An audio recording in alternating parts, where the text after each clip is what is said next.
please, when you go upstairs, make certain that you look at the groupings of photographs, because that was part of the design of the exhibition. Eudora Welty on the left, Walker Evans on the upper right-hand corner, and my picture in New Orleans is the bottom. And here's some artist portraits. This picture of me, this picture of me was taken by Walker Evans with a Polaroid SX70 camera, and it is in the collection of the Metropolitan Museum of Art. I used to be a young man, I guess. This is one of the exhibitions, one of the photographs in the exhibition. And I'd like to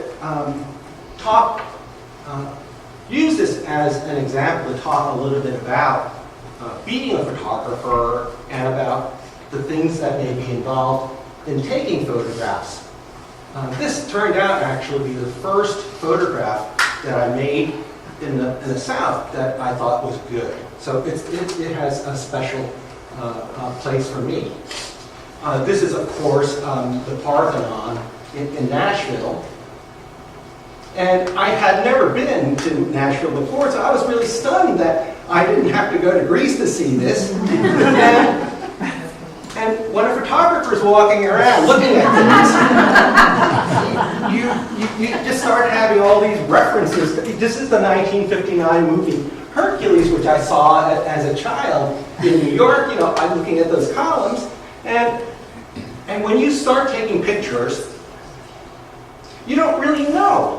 You don't really know what you're going to get. It's not the end of the process, but it's the beginning. And so the first photograph I took of the Parthenon, I asked this fellow, and I thought it was pretty good to have the tires of his truck to be there like dumbbells. And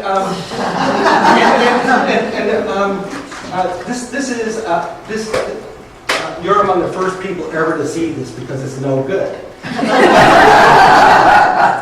But the thing about photography is that you have to start someplace. The first photograph you make is always going to be tentative, but you have to plant the flag. And after you make the first exposure, you start to think about, what did I just do? What else may I do? And the next one I did was this, where I tried to do a little irony with the word, and this is a visual pun, it's pretty dumb too. And I knew it, but I had to do it. And then I photographed these people. I liked the crack going into his head. It too wasn't any good. And I stood around there and kept looking through my camera, taking more pictures of the Parthenon until it was dark. Because I had the feeling that there was something there, and I had not gotten it. And so this group of children walked by. When the sun was down and the sodium vapor lights were coming onto the Parthenon. And it was a picture that, like many of the pictures that I've made, was nothing that I ever intended. It was part of a kind of a process. Photography, unlike painting, is based upon the artist walking around looking and reacting to things. In painting, you start with an idea. In photography, you don't really have an idea, you have intuition. On this project, in addition to learning and practicing photography, I had an opportunity to really get down to the fundamental aspects of being a photographer, and that is you leave your world and you go into somebody else's. And when you allow yourself to do that, very interesting things can happen. This photograph was made in Augusta, Georgia. And the way it happened was that I was walking down a street in a kind of a shabby neighborhood, And all of my photographs were taken with a 4x5-inch view camera with on a tripod. I'd walk with a camera like this, and then I noticed that there was a van that was following me. And if you're out on the street for any length of time, you know something's up. I mean, this is not. And so I stopped, and the van stopped, and this man leaned out the window, and he said, "Are you a photographer?" And when people give you a comment like that, you don't know whether it's gratuitous, whether the next thing that's out of their mouth is going to be like really awful. You never know. And I said yes. And then his wife leaned over, and she said, "We'd really like it if you were to take a picture for us." I said, yes. And I got into their van, and we drove for a period of time, and we arrived at this mortuary. This baby was theirs, and it had died of suffocation. It died of suffocation because they did not have a baby's crib. It was in their parents' bed, and in the course of tossing and turning, rolled off the edge, and that was that. So photography for me in this project was only in part the photographs that resulted. A huge part of it was simply the experience of getting out of my world here in Knoxville and expanding it to people and places that I would otherwise never have had a chance to see. Walker Evans said this, and I like this. It is harder than it looks. I mean, you would think that with photography, if you can see well enough to read, I mean, you should be able to take a photograph, but it's not true, because some people see better than others. And the best photographers can see with a kind of discernment which is extraordinary. On the left is the Walker Evans portrait of the sharecropper's wife. Her name is Allie Mae Burroughs. One of the iconic images made in the 30s here in the United States. On the right is an equally, if not more famous photograph made by Dorothea Lange, Migrant Mother. These photographs were made because during the aftermath of the Great Depression, the federal government, under the auspices of the WPA, wanted to get out, I guess that was stimulus money back then, to hire people, get jobs done, and whatever. And it was just really fortuitous that there was somebody in Washington who thought that, hey, we can take pictures. And it was extremely fortunate that it was probably, in that generation, the most gifted documentary photographers ever. I mean, they were all there. It was kind of like a renaissance, but with photography. So that from Walker Evans to Dorothea Lange, the country was covered, and some of the most amazing photographs have been made. I think that the photograph of Allie Mae Burroughs is a really important photograph. And if you'll allow me to read it to you, I think you may see more in it than you typically would. A photograph like this is, on the surface of it, really no different from the driver's license picture you have in your wallet. Somebody's standing there, they're just looking at the camera and click. Really, and that was all Walker Evans did to take this picture. He just put her against that wall, focused on her, and clicked. But I don't know if your driver's license photograph provokes thoughts like these. Please look between her eyebrows. Do you see that her brow is furrowed? Look above at her hair. You see it's parted, but not perfectly. It's probably tied back behind her. And fixing your hair like that is probably for utilitarian purposes, more so than for reasons of fashion. If we continue down to her lips, you'll notice that she's biting down ever so softly on her lower lip. I would have guessed that she was biting down so softly that even she didn't know that she was doing it. I oftentimes ask my students to try to emulate that. Try it. It's really hard to do. I mean, it's really hard to do. And the last thing I want you to look at in this photograph are those eyes. Is she looking at you? What is she looking at? Looking is really important, and it's also mysterious. Have you had the experience of driving down the interstate? A car's passing, you turn and you look, and the driver in the other car looks back at you?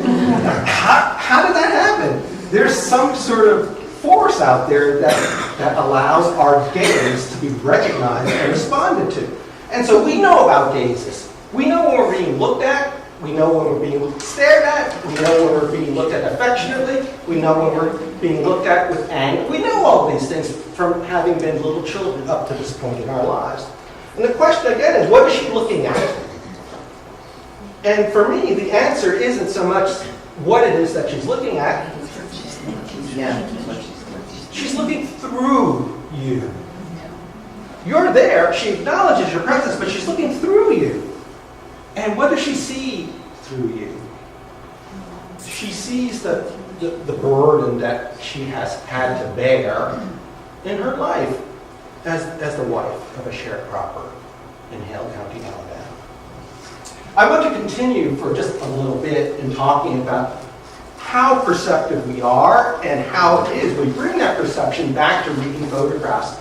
This is a famous photograph made by the American artist Deanne Arbus in 1967. The title of it is Identical Twins, Roselle, New Jersey. And this occurred when there was one of those festivals where everybody was a twin. You see that on TV every once in a while. And she asked these girls to pose. And this photograph was taken in essentially the same way that the photograph of the sharecroppers was. Stand there in front of a wall, let me take a picture. Arbus picked them for a really specific set of reasons. Genetically, identical twins are as close as two people can be outside of cloning. There are no other eyes in the world that are any closer physically to these eyes than these eyes. There's no mouth that's any physically closer to this mouth than that mouth. Feature for feature, cell by cell, these are as close as you can do it. But you would not say that they are identical emotionally or psychologically. The girl on the left looks as if there's something sullen. She seems into herself. Whereas the girl on the right, she looks vivacious. She looks effervescent. She looks open. Again, I want you to do this. Change your eyes from here to here. It's really hard to do. I mean, your eyelid starts to fire. It's really hard to do. Make your lips do that. It's really hard to do. Photography describes surfaces with more fidelity than anything else that has been invented. And so there's a responsibility when you use the camera to make sure that what it is you're describing is something that you know.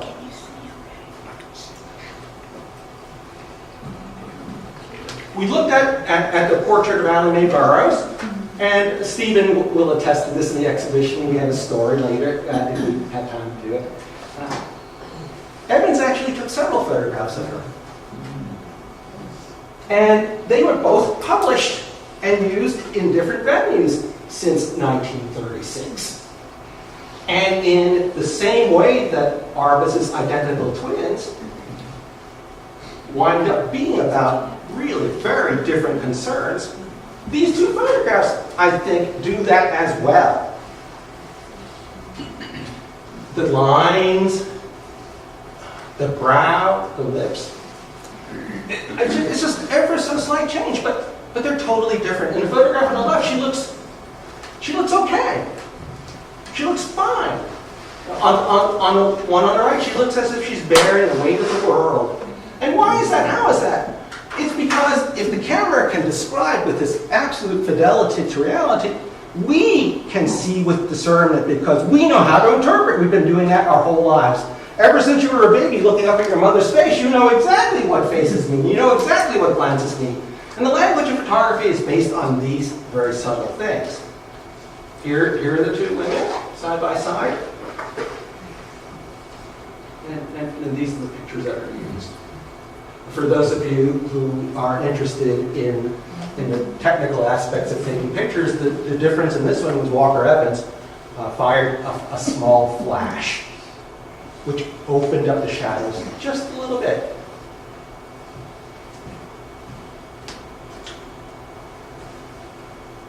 So that one was the one in the exhibition originally, and Stephen realized that that wasn't the one that was sent out in publicity. And so fortunately, we have a copy of this one to substitute in his place. This man is the landowner. He's the one who loans money to the sharecroppers so that they can buy seed. He loans them money so that they can rent mules. He loans them money so they can pay for doctors. And at the end of the season, the theory was that selling the cotton would provide enough money to pay back the debt and give the families a profit. Unfortunately, the person to whom the cotton would be sold would be him. He would set the price, and guess what? They always wound up owing at the end of the year. I think that what had happened here in Alabama, this tenant farming system, was really not too terribly different from slavery. People were bound to it. I mean, they weren't physically shackled, but what else could they do? Walker Evans knew about this. Look at his jacket. It doesn't fit. Look at it. It's all wrinkled. It has not been hung on a hanger. It's been folded, maybe stuffed into a drawer or suitcase. And he's wearing a tie. And so he's exuding this kind of, this feeling of being high and mighty. He's having this picture taken. He doesn't know that Walker Evans is making fun of him by doing that, because he thinks that the picture that's being made of him is this. Little did he know that he was going to be characterized in a negative fashion. When Walker Evans talked about this business about the use of photography to create a documentary piece, this is, I think this is very accurate. How can you make a photograph without having something about your interest and input put into it?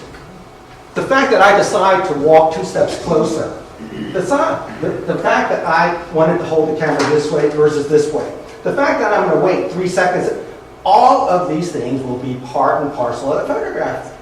It's never totally neutral. It's never totally objective. It looks like a document. You can take it to court. I mean, it does have evidentiary qualities to it, but it's also always inflected person to it.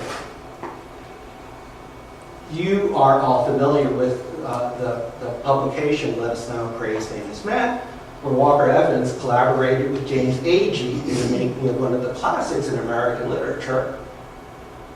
This is a picture of Alan A. Burroughs' house. It's rather modest. And I want to call attention to the foreground. There's this tree stump there. It's not particularly attractive. He could see whether it was being included or not, because he could certainly have taken 3 steps closer to have eliminated it. He included it. Why?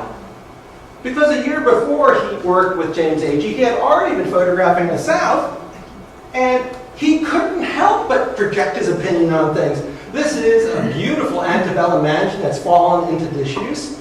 And he just, it's as if he pulled the tree stump out and plopped it down for purposes of comparison. What this photograph is about this to this. From Corinthian columns to this. This is another iconic photograph that Walker Evans made. This is in Natchez, Mississippi. And it's a photograph I'm really very familiar with. I served as Walker Evans' darkroom assistant for a year during graduate school, and I printed this negative. So I know this one. There's other versions of it too. There's one with the sailors leaning on it. And so this has always been one of my favorites of his. On my trips, driving through, the first time I went to Natchez, driving down Main Street, I looked out my window and I saw the same building. And I was just flabbergasted. I mean, I got out of the car as fast as I could, and I traveled with one of his monographs, the book American Photographs. I quickly flipped to that page, and I looked at the photograph, looked at the thing, and I went back and forth. I said, I want to take that picture. So I set up my camera right in front of the building, because you know with this kind of architecture, it's based on an axis which is symmetrical. I stood right in the middle, aimed my camera. It didn't look the same. It didn't look the same. I mean, you know, I finally found out what it was, and the key to it is this. In between the third and fourth columns are letters. S-I-G, letter S, probably signs. This was important. He would not have positioned himself as he had if it weren't for that purpose. For that photograph to have been made, this is what it is that Walker Evans had to do with his camera. He had to contort it to give you the feeling as if you're standing absolutely dead frontal, to give you that rectilinear representation, but the vantage point was actually to the right.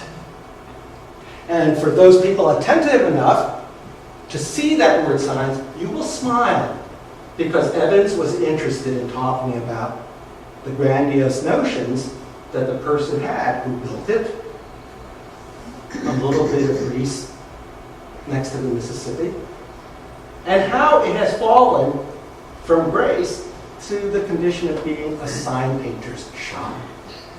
Evans's photographs are documentary, yes, but they document his point of view as much as anything. Here's another revival structure, except it's become an auto parts store. Somehow, somewhere, somebody decided to graft this thing onto it, and they decide these arches. It's this ridiculous thing. And the inclusion of another dead tree. Evans was like, I love this photograph, and all the cars look the same like this, and they look like little baby piglets coming up something from the auto parts store. I have a question for you in the audience. The way that this is lettered, auto parts, it's still used today, exactly the same lettering. It hasn't changed. You go by. This is what is this? Is it? I mean, is there like some law that it's never script? It's never up or down. It's always like that. Always. It's a curious thing. Evans was very fond of finding folk art sorts of things. He really was interested in the common person who made an attempt to draw. And Evans obviously was really interested in the way that this food is rendered, the way that the inclusion of a couple of arcs would give it three-dimensionality. And it's a simple photograph. It's straight on. There's not much to it. But I want you to look at it and think about it. I want you to look at it, and I want you to bring to the photograph things you already know. And those of you who may know about typography or graphic design, as I was referring to in the auto parts picture, the way the shine is, it's not just spray painted on like graffiti. I mean, that's really quite precise and really rather beautiful. The fact that it is 2 board widths tall is interesting because the middle board, the edge between the top and bottom board, could be used as a center line where the E would be here, but it's raised up. So there's some sense of style, awareness. Did the same person who did this do that? Interesting. I love the shoes. Look at the way the white shoes are lined up underneath the letters.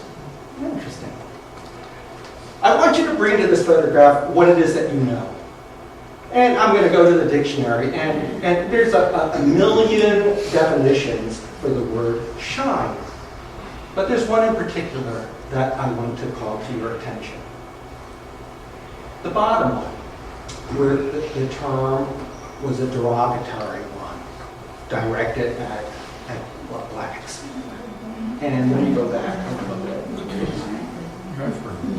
And if you look at the white shoes, you'll see there's a pair of black shoes by themselves. Evans had come from New York to photograph in the South. Obviously, what it was that he saw in 1936 was segregation.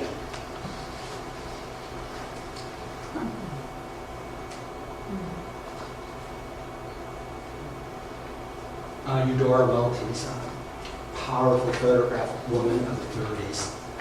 With Eudora Welty's work up in the exhibition, you'll notice that it has a very different tone and tenor than the works of myself or Walker Evans.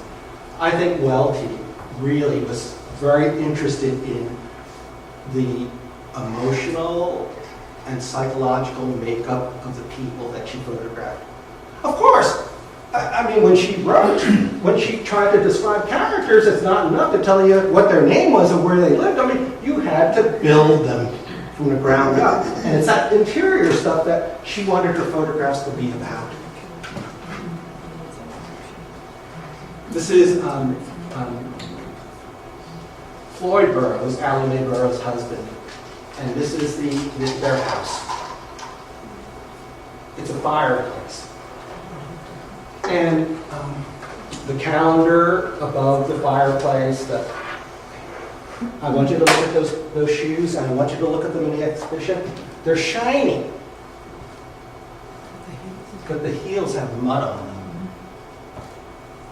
They're probably the church shoes. But they tell you a lot because, okay, you put on your church clothing, but you step out of the house. It's mud. You don't need to see the outside to know what's outside. When Evans made this photograph, he was making it for a whole host of reasons, one of which was that he had made the same picture in New York. This is a photograph of the home of a New York bon vivant. Her name was Mariel Draper. And here, you know, the crystal vase, the flower, and then the skull. You know, you have to be pretty cool with her money not to have like some really good work of art on the wall. Yeah, so you establish it by doing that to be like slightly unorthodox. So Evans, in making this picture, he prepared himself to make other pictures. That's the way photography works. Every time you take a picture, it's not the end. It goes back there someplace. So when you look around again, things jump out at you that otherwise would not.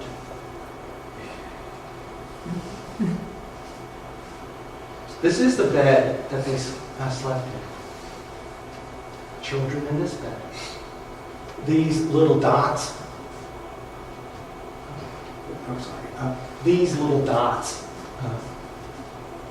If you go up in the exhibition, look close, they're flies. And you see the sheets. You'll see it upstairs much better in the print. I mean, the sheets have not been recently laundered.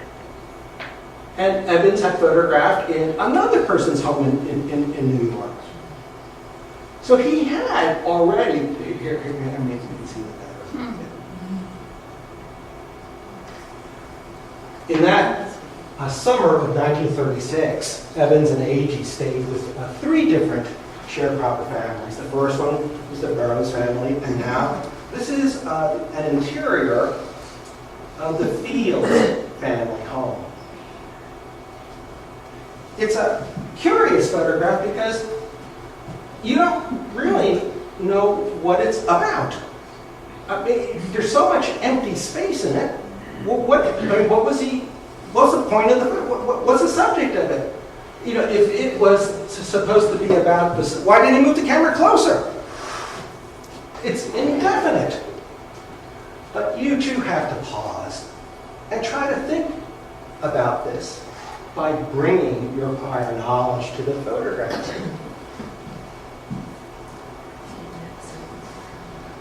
Evans had photographed people with grand notions. This is the breakfast room in Belle Grove. Reportedly, it was painted pink. And from that to this, Evans must have really reacted to that extreme contrast of wealth to poverty.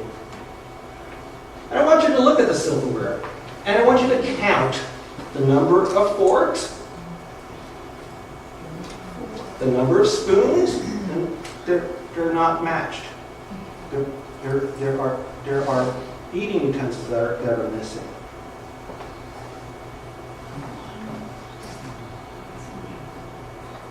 And I want you to look at the wall now. It's whitewashed. The boards aren't there. This room wasn't originally in the house because if I look on this side, I can see shingles. And I can see straight outside. So this was an add-on kind of a thing. Therefore, that long board, the doubled up board on top, was structural to keep the boards together. But these boards, what are they? What are they for? This is, instead of having some very beautiful sideboard in a dining room to put your carved oak silver cake, that was it. This is it. And notice though that this is not whitewashed. And it's the same size and shape as that. It's been moved up since the whitewashing occurred. Why? If you were a child in this household, there, I don't think, was much to play with. And I think that something shiny like that would be pretty attractive. And I don't think that the Fields family could afford to lose any more eating instruments. This photograph is as much about the children who grow up here and the kind of life they might lead.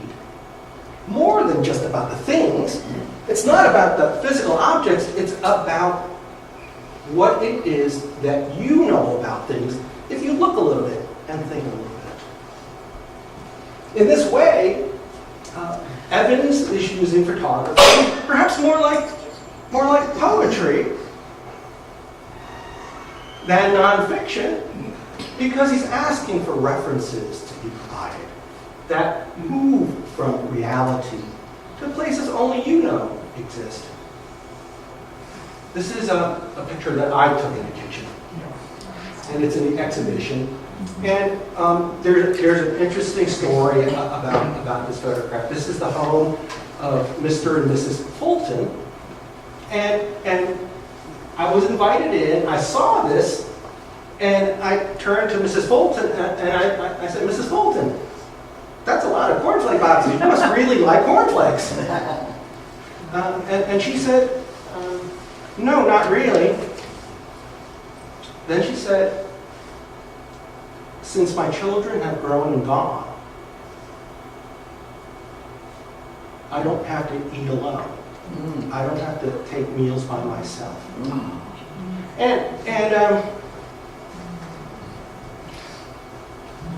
I'm going to remember that forever. I mean, just what an amazing thing to do.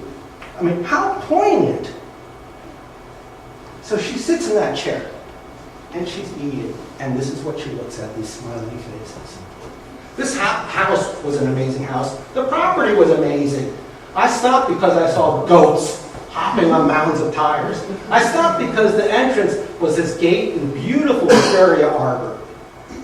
I knocked on the door. Mr. Fulton said, "Who are you?" I explained who I was. I told him I wanted to photograph because I thought that it was amazing what his house looked like. And he started taking me around his property. Do you see the tires that are planted into the earth? Do you see it? Mr. Fulton does this by himself with a spade and shovel. He gets tires, truck tires from a dump, and he buries them into the ground to fight erosion. Well, you know what it's like. I mean, in the summertime when you get those downpours, and this is his work. He is finding scraps of wood, corrugated metal, tires, or whatever, and he's burying them to make barriers.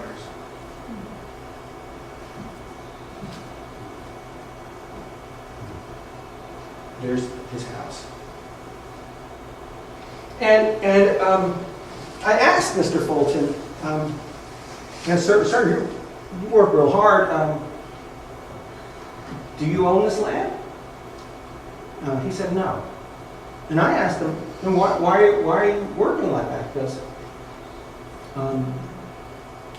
the Lord put the land here, and He put me here.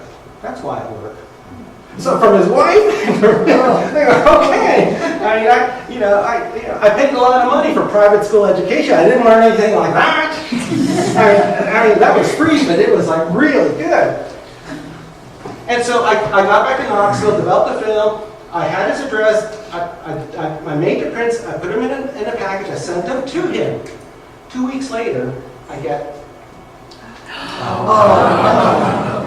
And I'm just heartbroken. It came in an envelope that was yellow. The writing on it was really crude and labored. And the note said, "Thank you, Mr. Baldwin, for the pictures." And I said to my wife, I'm going to just send this right back to him. My wife said, "You can't do that. He'll be insulted." I thought, yeah, she's right. And so what I did was I went to Sears and I bought a tape measure. I figured he could use it in his work. I sent it to Natchez. 2 weeks after that, I get another. And so, I get it. I know what the routine is.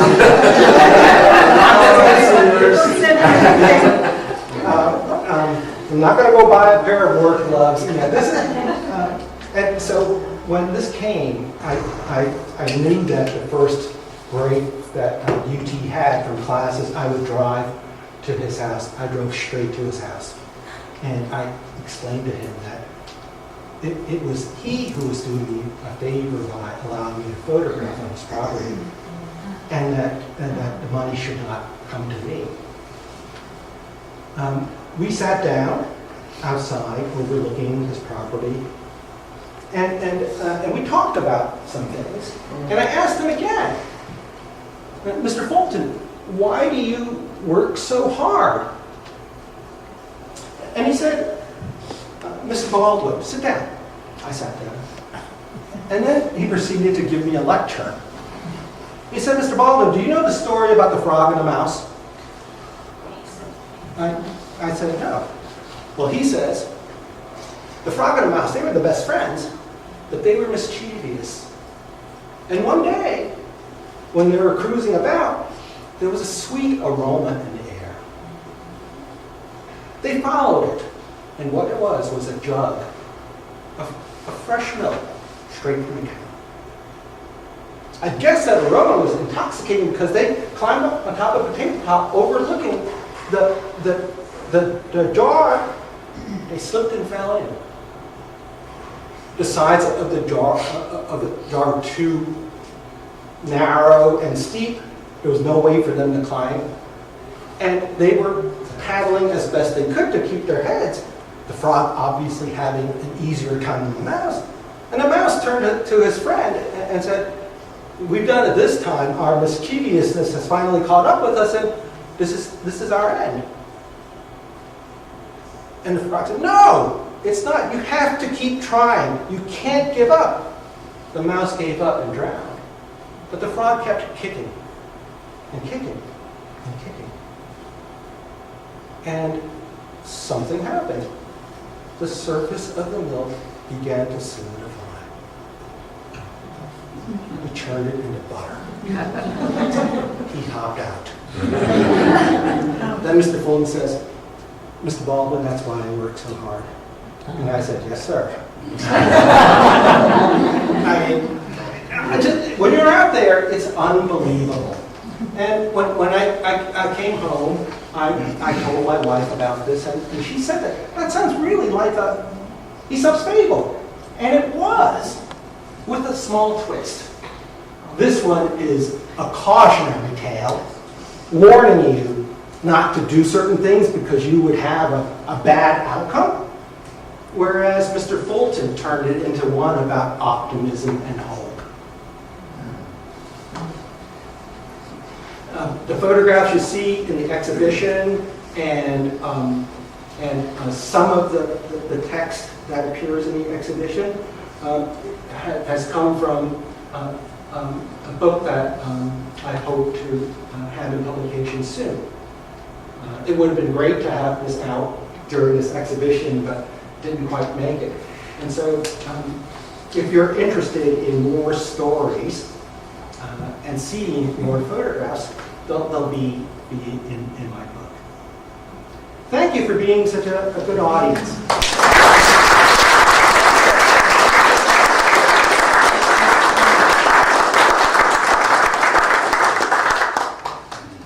I'll be glad to entertain your questions. Thank you for being such a good speaker.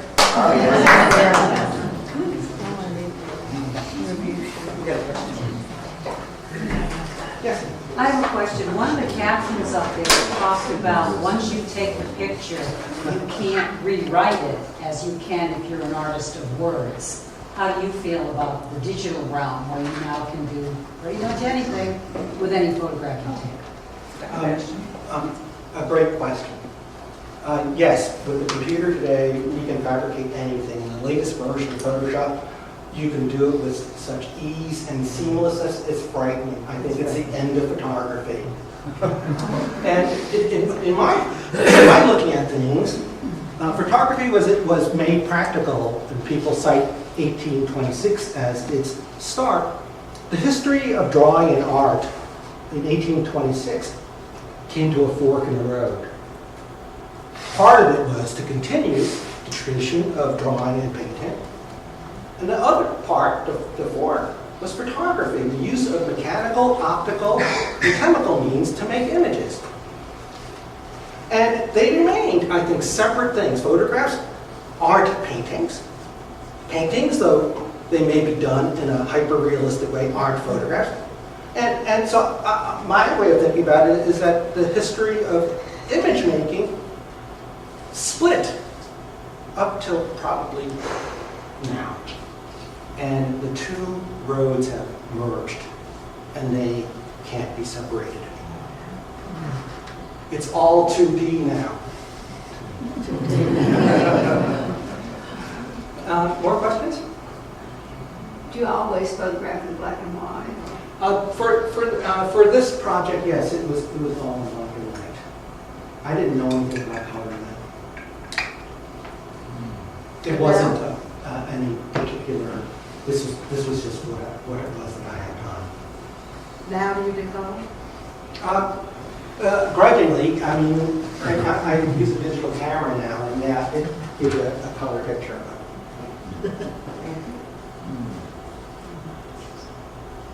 Hey, Paul, in looking at the exhibition stairs and also sort of through that, it almost becomes like a sort of, with the tradition, there's almost a sort of moral or sort of ethical imperative that comes with it, or obligation, I guess. How do you, in working with your students, how do you talk about that? How do you help them work through that?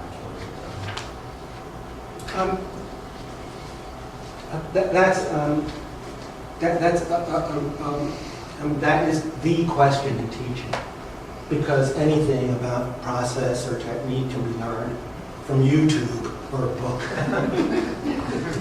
And so what is it that you're really teaching? You're teaching that the things that they make can have meaning beyond their physicality.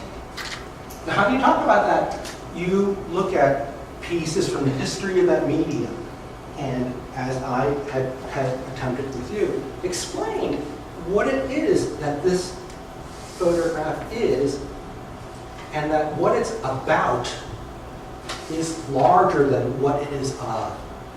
And in photography in particular, if somebody were to walk up to you and point a camera in your face and push the button, you would feel violated. Whereas if somebody walked up to you with an easel and started drawing, you'd be flattered. What's the deal with that? So photography has acquired this horrible specter of suspicion. It's an instrument for invading privacy. And so when you do that, the presumption is that you're engaging in exploitation. And you know there's plenty of photographs out there. I mean, there's a whole legion of people making money exploiting other people. And so you can't help but talk about the moral responsibility of what it is that you do. I mean, if when you look at somebody, it may be considered impolite. If you stare at somebody, it may be considered like really just out of place. When you photograph them, it's like, that's over the line. And I think that, after a while doing it themselves, they understand that, what the issues are. Yes? You first mentioned that you, as a photographer, want to go to some place that you're not familiar with. And I mean, that was your approach with this project. But Eudora Welty photographed her neighbors and her own community. She was from where she photographed. And you've been down here for a really long time. I mean, have you ever... Don't remind me how long. No, seriously. My landmark is the Sun Yeah. Sphere. That's when I came. The sphere was here. I Yeah. always remember. I mean, and since you're from a place that has its own really distinct and unique culture, have you ever done a project on Chinatown? And if you ever went back, would you feel like you were going to a different... I mean, have you ever considered doing that? Yes, I have. And would you do it as an insider, or would you feel like an outsider, like when you did this project? Those terms, I would not even get so far into the project as to have to think about those terms, because I would first ask myself if I could do something like that, if I had the capability of doing it. And I don't think that I do. Sometimes the things that you know best are the most difficult to talk about or to describe. And you're afraid that you may not have the necessary skill to talk about it in such a way so as to not demean it.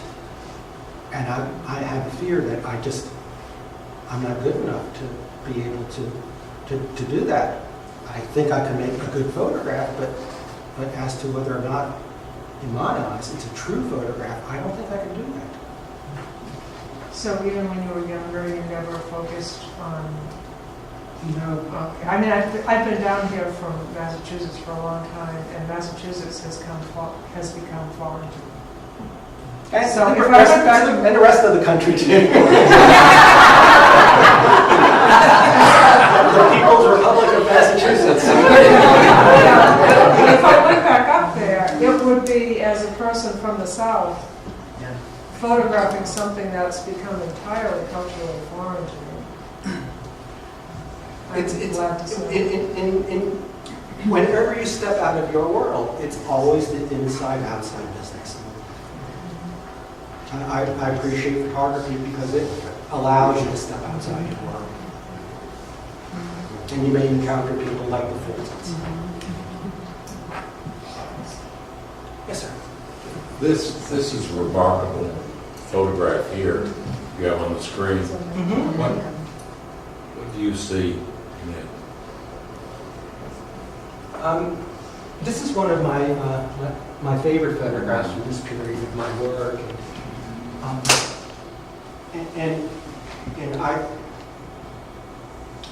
And as you can see in the exhibition, with the very small number of landscapes, I have my major interest in photographing people. And when I look at a group of people, there are some of you who I would approach and ask to make a portrait. Others, no. And it has to do with my intuition of whether or not you have the ability to bear the role of holding the entire picture together. You have to be important enough. And I'm looking, and when I saw this boy Alan, he killed me. He's just an extraordinary person. You could put him next to anybody else. The only person you look at is him. Just look at him. Who taught him to do this? Who taught him to turn his head? I mean, look. I mean, he has all the wisdom and knowledge of somebody who's 50 years old. He's amazing. I had to photograph him. I photographed him to death. I photographed him over a number of years. He's just amazing. He's an amazing person. And so it's not the simple quality of being photogenic, but it's the ability to bear the weight of the question that you can ask of the photograph, what is it about? And this photograph is about something that we sometimes have to be reminded of, and that is that even though you may be a child, you may possess all of the abilities and concerns of an adult. It's remarkable. More questions? How did you have the courage to ask them to let you take their picture? That's incredible. I used to be a coward. I mean, that's and it was the hardest thing for me to approach somebody. I would just get so nervous. right. And so I began slowly by photographing people doing recreation around water from really far away. And then I got a little closer and closer, and after a while I realized that it wasn't so bad to ask somebody. The worst thing I could tell you is no. And during this project, if I asked 20 people, 19 would say yes. I was almost never turned down. So it's not. I think that the courage and bravery, it's internal. It's not something that's existing to you. It's you. At what moment do you know you've got it? I mean, do you have to look at the photograph, at the screen to know you've got it? Or do you sense before you snap the camera that this is it? I mean, You know when it's good. That's the artist. And with film, there's no confirmation of it like a digital camera. You don't really know what you have. And there's so many things that can go wrong between when you're taking a picture and doing all the chemical stuff, so that when you finally get it, you look at it, the negative, you hold it up to the light, and if you've got, that is Christmas morning photography. Because it didn't have to work out. His eyes may have blinked. A million things. And so, in film, there is that element of surprise. And so it's, how I describe it is that every once in a while, you get a picture that's so good that you don't deserve it. It's better than what you know your own skills to be. Every once in a while.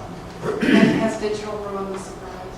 Oh yeah! And the fact that you can take like 4,000, photograph until the battery runs out, and I can always defer to later when I put it on my computer. And you defer the key aspects of photography. You never take a stand. Question. Yes. How many photographs did you take of this boy, or was it a one-time shot? Well, I took 6 here because it's twilight, and I wanted some light in the sky, so it got too dark. You can't take that many pictures with this kind of a camera because the sheets of film have to be held in these plastic opaque holders, And so every time you take a picture, you have one fewer sheets of film to use. And so you have to kind of, how many will I devote to this because will I regret it? Because I might stumble onto something even better. And so you're always thinking about that. It's sort of like driving, with a gas gauge on empty. How many more miles can I go? You're always thinking about it. And so with digital, it's always full, right? It's always full. You never worry. You worry here. But over the years, I don't know, 30 pictures or something.